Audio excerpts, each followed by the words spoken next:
It is just after midnight on 28th February 1943, and 6 men are lying flat against a cliff face in the Norwegian mountains, their breath freezing in the air above them. Below, at the bottom of a gorge so steep it seems to swallow the moonlight whole, sits a concrete fortress, Vemork Power Station.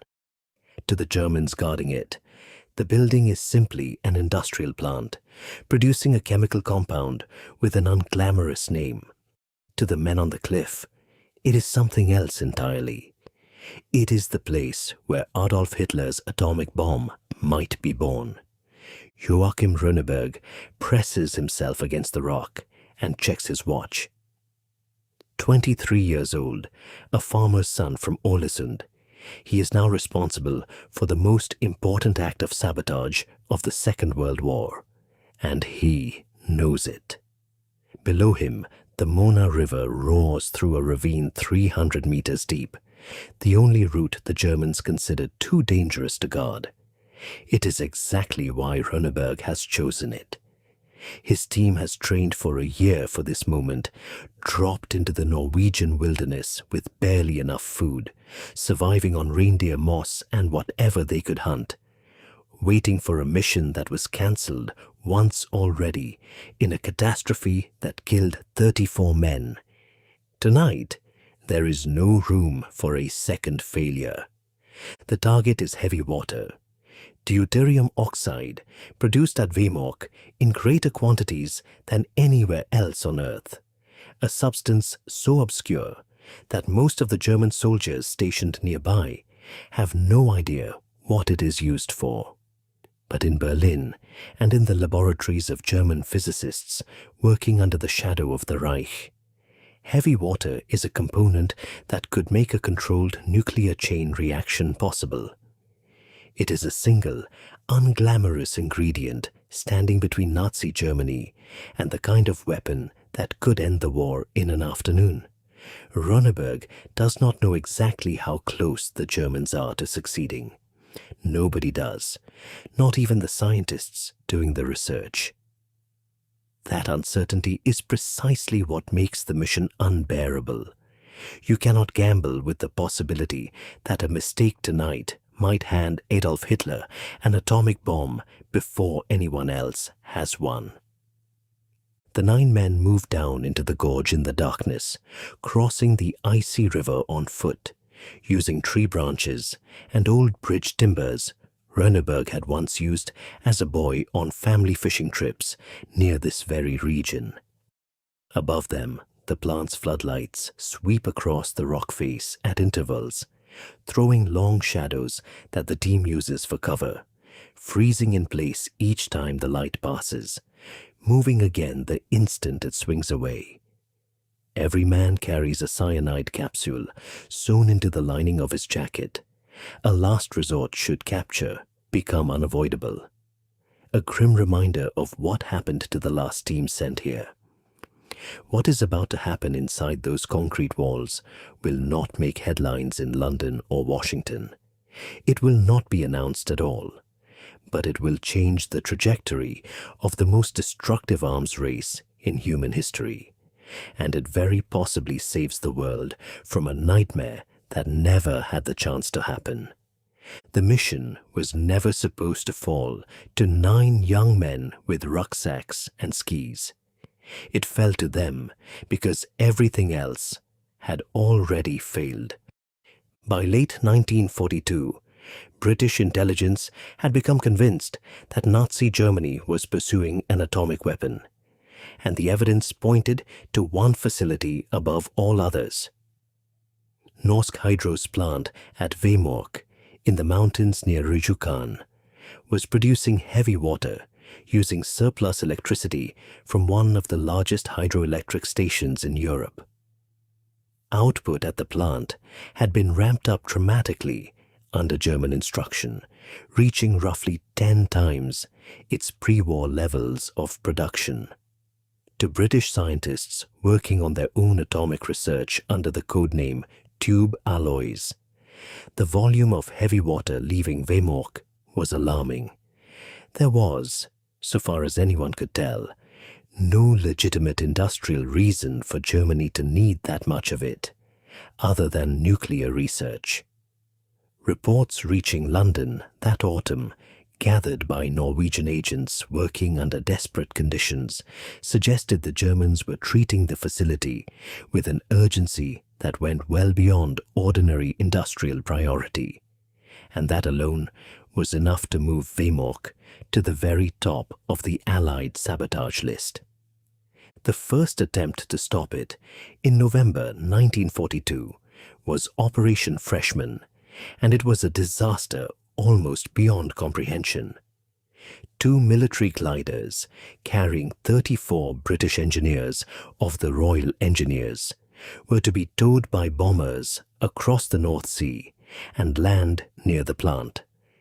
Both gliders and one of the tow planes crashed in terrible weather over Norway, killing many of the men outright. The survivors who reached the ground were captured by German forces and, in violation of the laws of war, executed under Hitler's Commando order, which decreed that captured commandos be shot rather than treated as prisoners of war. It was a catastrophic failure that achieved nothing except confirming to the Germans that the Allies knew exactly what Vemork was for, and prompting them to reinforce it. Minefields were laid, floodlights were installed, the garrison was increased, extra barbed wire was strung along the approaches, and the bridge that had previously offered the only easy crossing into the plant was placed under permanent guard. Access to the plant, already difficult given its position on a shelf of rock above a near vertical gorge, became formidably defended. Conventional bombing was considered and largely dismissed. Vemork sat in a narrow valley where the accuracy of high-altitude bombing in 1942 and 1943 could not be guaranteed, and even a successful raid risked destroying the heavy water storage cells in a way that released radioactive or hazardous material into the valley, endangering the Norwegian civilian population in the town of Rjukan below. There was also the uncomfortable calculation that bombing might simply flatten the building without eliminating the stockpiles held in reinforced cellars, wasting bombers and lives for no strategic gain. For a time, planners in London genuinely believed the target might simply be unreachable by any means available to them, a conclusion that would have been catastrophic had it been allowed to stand. What was needed was something almost absurdly precise by comparison: a small, self-sufficient team who could infiltrate on foot, destroy the heavy water production cells with explosives from the inside, and escape without alerting a garrison of roughly 30 German soldiers stationed within shouting distance. It demanded not an army, but a handful of men who knew the terrain intimately enough to succeed, where 34 trained engineers and 2 entire glider crews already had not. The men chosen for what became Operation Gunnerside were deliberately Norwegians. All had grown up in or near the region, and several, including Rønneberg, had skied and hiked the very mountains they would now use as cover.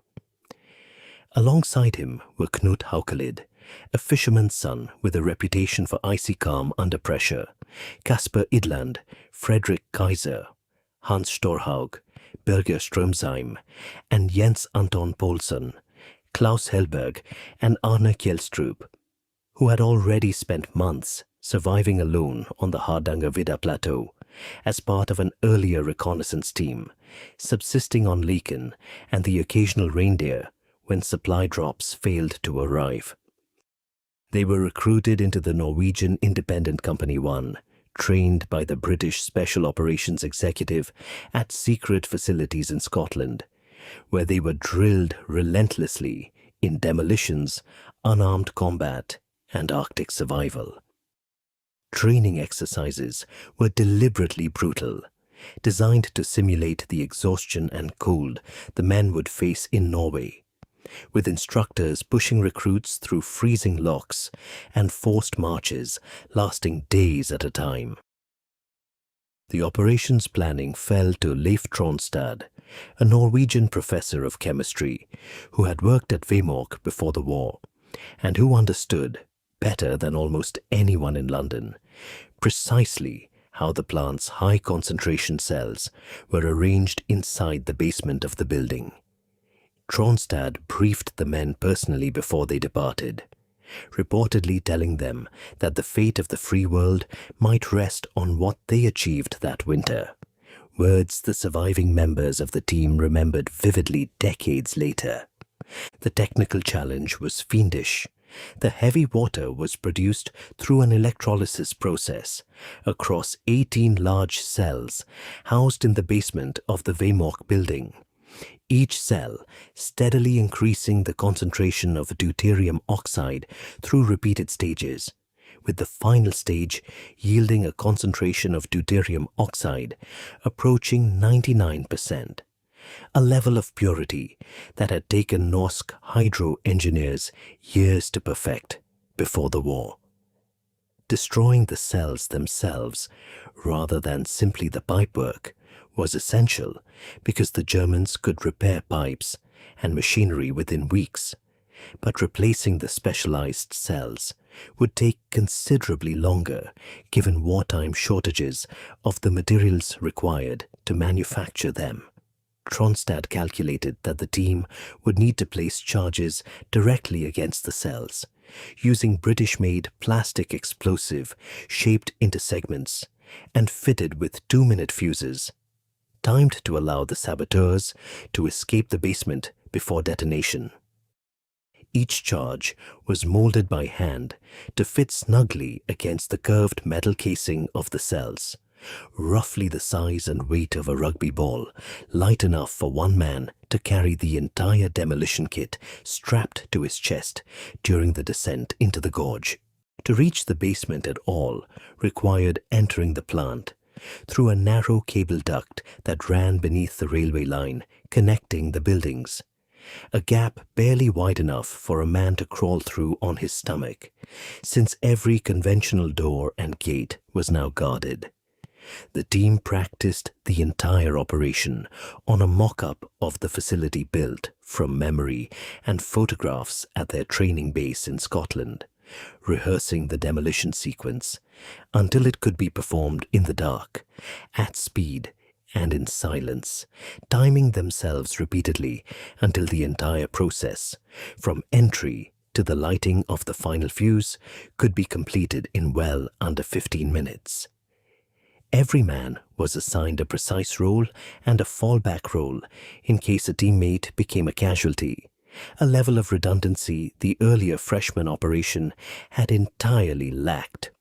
On the night itself, 4 men, Runeberg's demolition party, crawled through the cable duct, while 5 others held covering positions outside in case the alarm was raised, some of them armed with Tommy guns and grenades, under strict orders to fight only as an absolute last resort, and if discovery seemed inevitable, to give the demolition party time to finish rather than to save themselves.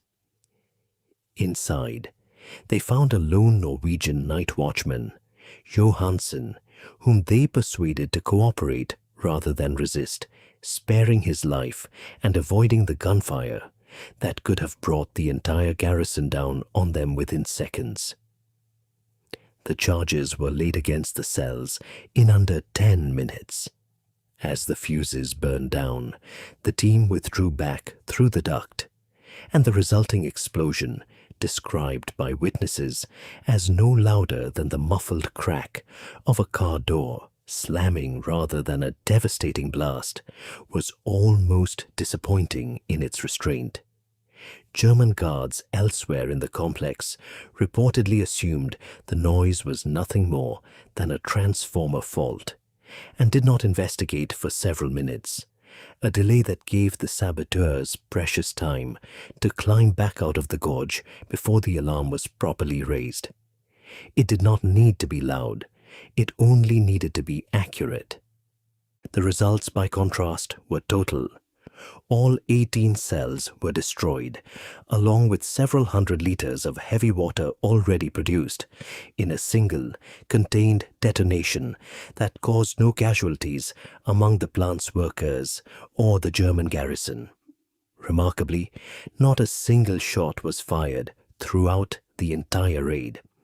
The 9 saboteurs then split up and undertook one of the most extraordinary escapes of the war, skiing over 400 kilometers across the Norwegian mountains and the Hardangervidda Plateau in winter conditions, with German search parties combing the region behind them before crossing into neutral Sweden. 5 of the men skied for 2 weeks with almost no food, at one point going nearly 5 days on nothing but a handful of oats, before finally reaching safety. Ronneberg himself would later describe the physical toll of the escape as harder than the raid itself. Weeks of skiing on minimal rations through blizzards, sleeping in the open, aware that capture meant the same fate that had met the men of Operation Freshman. Klaus Hellberg, separated briefly from the group, was pursued on skis by German soldiers across open terrain and only escaped by outracing them down a mountainside in near zero visibility, an episode that has since become one of the most retold moments of the entire operation. If you are finding this interesting, a quick subscribe helps more than you know, and there is a great deal more to this story still to come. Germany's own response to the sabotage is where the comparison becomes genuinely striking. Rather than abandoning the heavy water program, the Germans attempted to resume production at Vemork within months, repairing the damaged plant by the autumn of 1943, a testament to how seriously the program was still regarded in Berlin even after such a significant setback. British and American bombers subsequently conducted a large daylight raid on the facility in November 1943, involving over 140 B-17 bombers, which caused significant damage, but, as feared, failed to destroy the reinforced cellar containing existing heavy water stocks, while unfortunately killing several Norwegian civilians in the town below. It was this raid, more than Gunnerside itself, that finally persuaded German authorities to abandon Norway as a production site altogether and attempt to relocate the remaining heavy water stock to Germany. That relocation proved to be the final chapter. In February 1944, Norwegian resistance fighters, again drawing on the same independent company, sank the ferry SF Hydro on Lake Tinsjø as it carried the remaining heavy water drums toward Germany, at the cost of several Norwegian civilian lives among the passengers, a tragic outcome the saboteurs had not intended and were deeply troubled by for the rest of their lives. Knut Haukelid, who planted the charge that sank the ferry, later wrote candidly about the moral weight of that decision, aware that innocent Norwegian travelers were aboard, and that the mission had been judged important enough to proceed regardless. Combined, these operations effectively ended Germany's heavy water production capability for the remainder of the war. By contrast, the German atomic program itself, distinct from the sabotage question, never approached the scale or organization of the American Manhattan Project.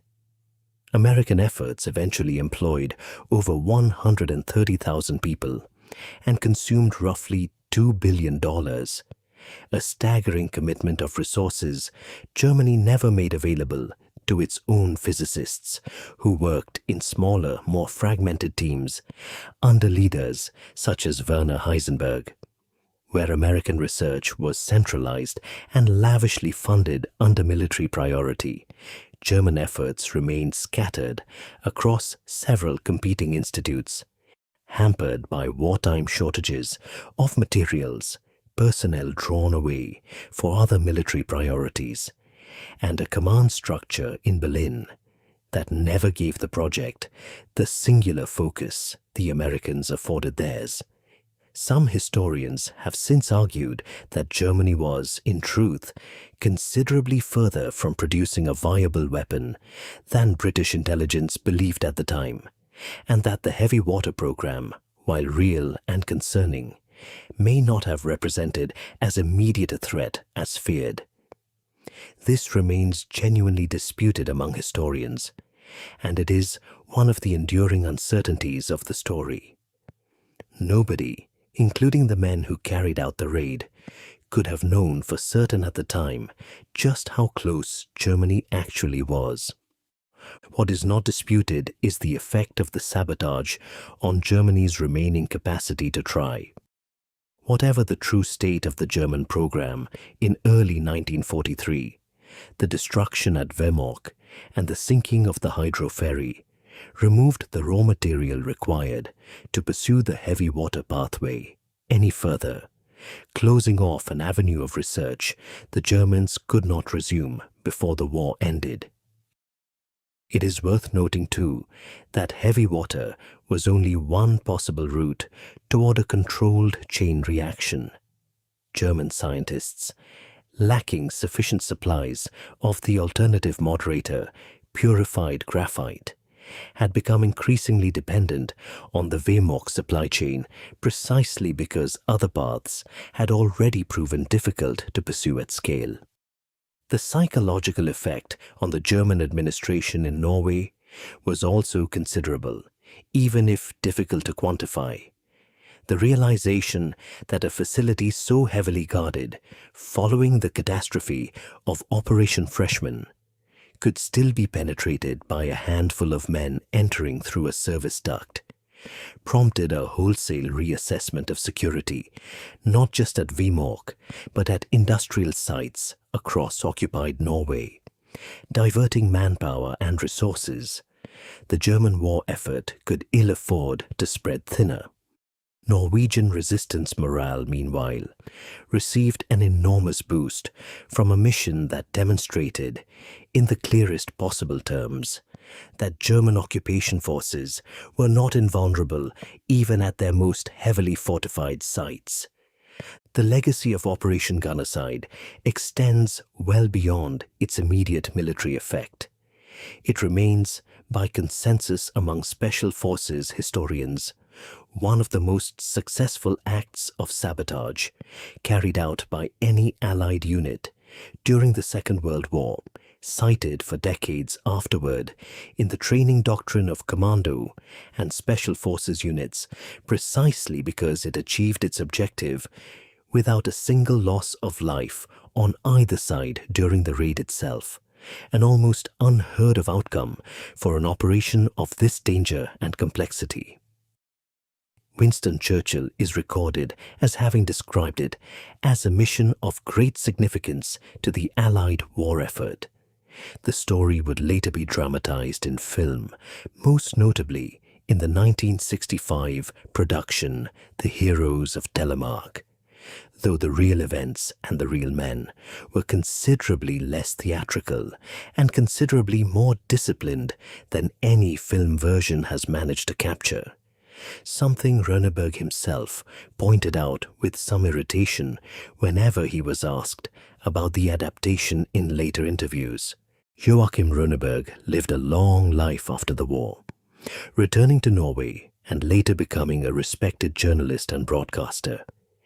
And he remained until his death in 2018 at the age of 99, insistent that the credit belonged to the whole team rather than to him alone. A modesty that has somewhat obscured just how central his leadership and his intimate knowledge of the terrain were to the operation's success. He continued to speak publicly about the raid well into his 90s, often to school children and young military recruits, using the story less as a tale of heroism than as a lesson in preparation, patience, and restraint under pressure. Today, the Vemork plant itself survives as the Norwegian Industrial Workers Museum, and visitors can still walk down into the gorge and see the cable duct through which 4 men crawled on their stomachs on a February night in 1943, carrying explosives that may have altered the entire course of the 20th century. The museum now houses a permanent exhibition on the raid, including some of the original equipment used by the team, and each February, the anniversary is still marked in the town of Ryukan, where the memory of the operation remains a significant point of local pride.